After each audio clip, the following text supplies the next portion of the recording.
nyo ngayon ay tungkol sa isang American drama film noong 2009 na hango sa totoong kwento na may pamagat na Hachi, A Dog's Tale. Spoilers ahead, watch out, and take care. Sa simula ay isang bata na nagngangalang Ronnie ang nagkwento tungkol sa kanyang lolo at sa aso nito. Tinawag niyang hero ang aso ng kanyang lolo at ipinaliwanag kung bakit. Nagsimula ang kwento niya tungkol sa isang tuta na nagngangalang Hachi.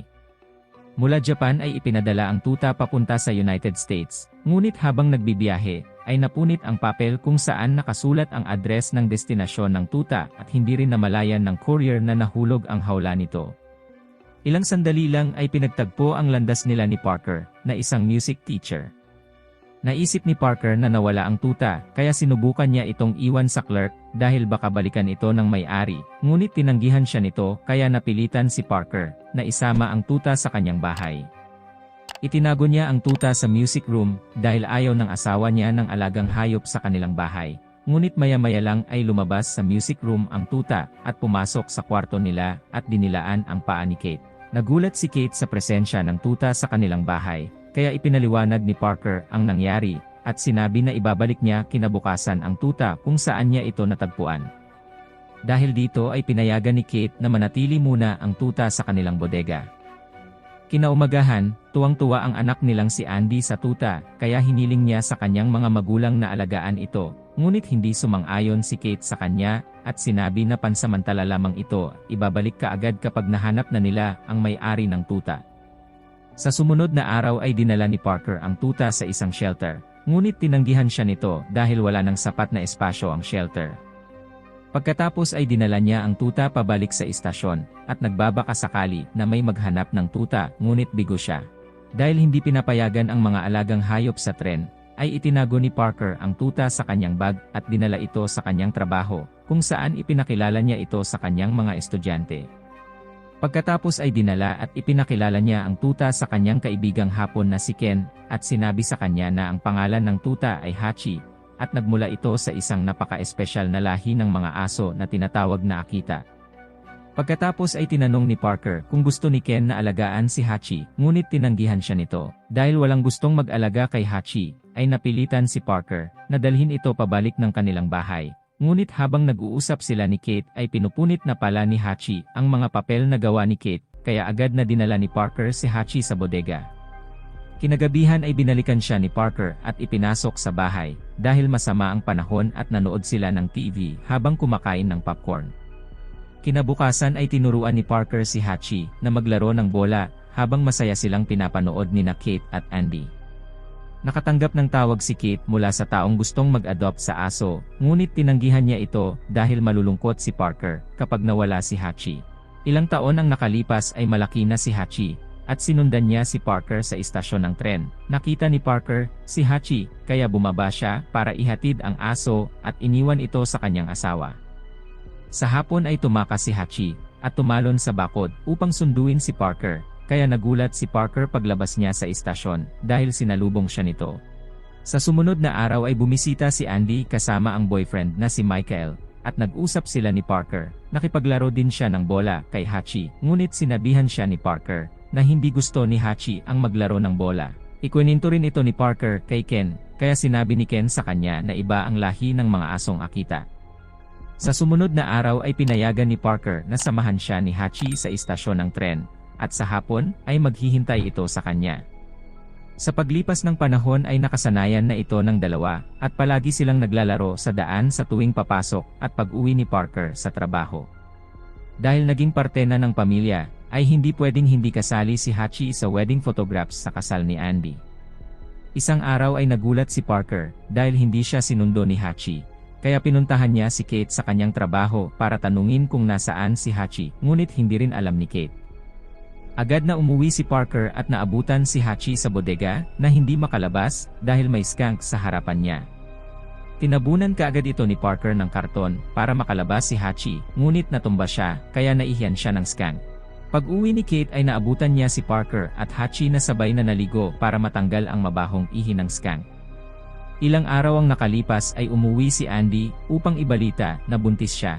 Tuwang-tuwa sina Kate at Parker sa balitang ito habang si Hachi ay naghihintay na ipagpatuloy ni Parker ang pagmasahe sa kanya. Isang gabi ay sinurpresa ni Parker si Kate sa kanilang wedding anniversary at pinag-usapan ang kinabukasan nila. Kinabukasan ay ayaw samahan ni Hachi si Parker at tinatahulan siya nito na parang pinipigilan siyang umalis dahil may hindi magandang mangyayari. Dahil dito ay nagdesisyon si Parker na mag-isang pumunta sa istasyon ng tren dahil may napansin siyang kakaiba kay Hachi. Kinuha ni Hachi ang bola at sinundan si Parker sa istasyon. Nagulat si Parker sa nakita niya kaya saglit na nakipaglaro ng bola si Parker kay Hachi.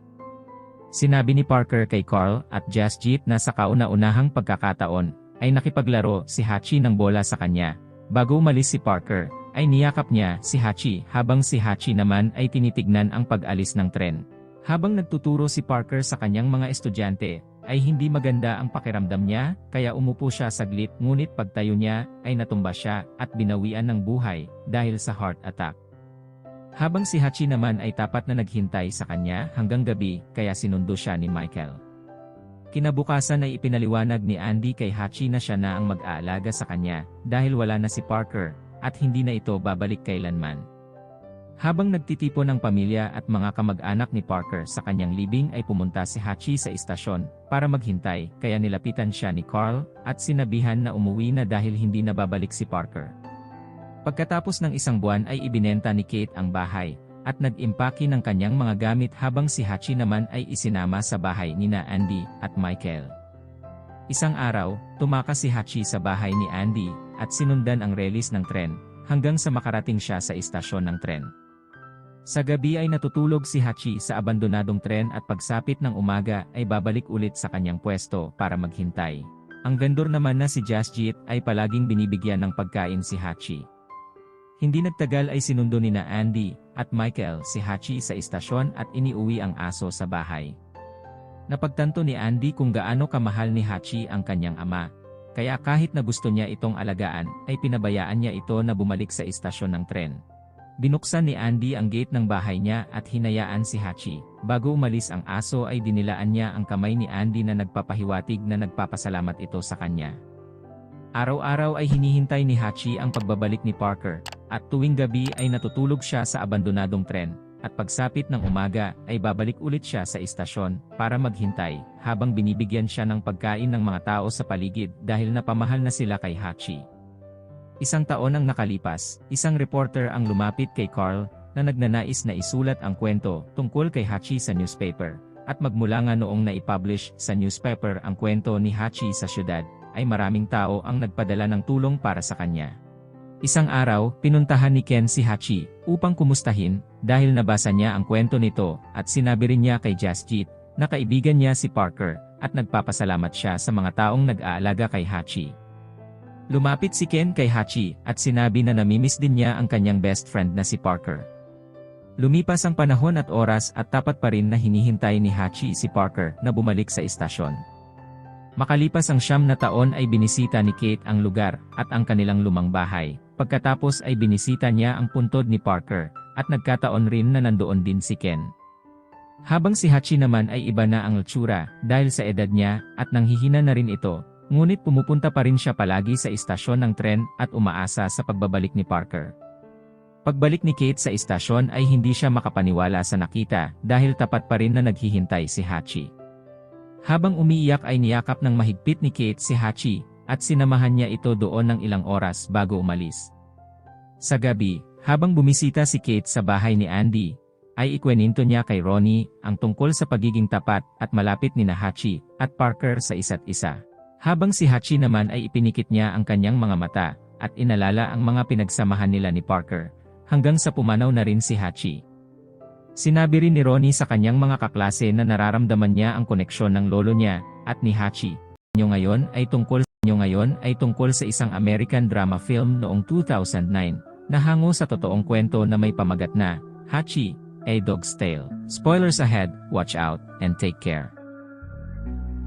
Sa simula ay isang bata na nagngangalang Ronnie ang nagkwento tungkol sa kanyang lolo at sa aso nito.